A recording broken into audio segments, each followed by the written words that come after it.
Hi everybody, welcome to week 3 of Lent. So far we've talked about the topic of Lent itself, what about Lent, and almsgiving, what about almsgiving.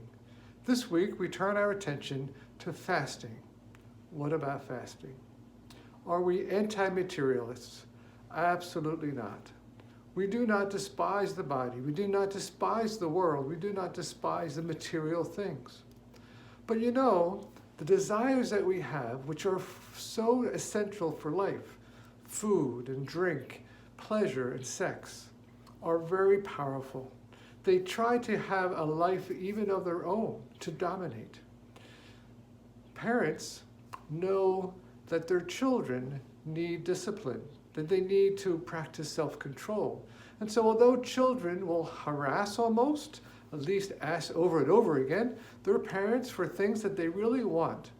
Parents know how much to give and how much to hold back to help their children grow and mature. It's the same thing in our own personal lives.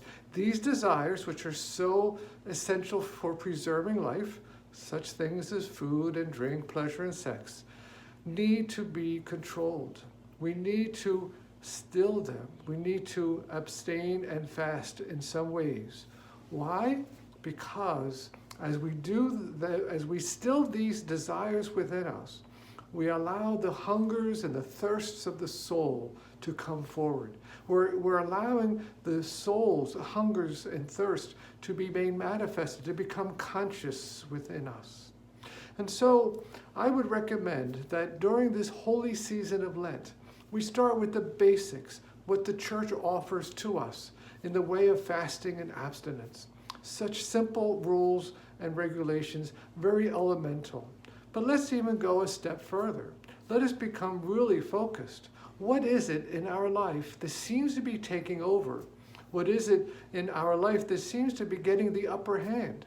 Is it dealing with food or with drink or with pleasure or sex? Whatever it is, let us begin to work against that, to abstain from those things, to begin fasting in those areas, because as we do so, we build up the strength of God's grace within our hearts. That is, we become conscious that God is reaching out to us, that God is touching us, that God is seeking for us.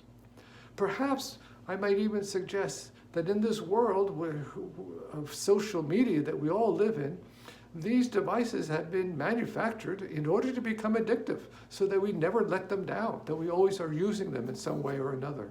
Perhaps we want to think about taking a fast or an abstinence away from either social media or the screen time in order to allow the hungers and thirsts of the souls to come forth within us, and thereby to help us to focus on Jesus, who is the way and the truth and the life.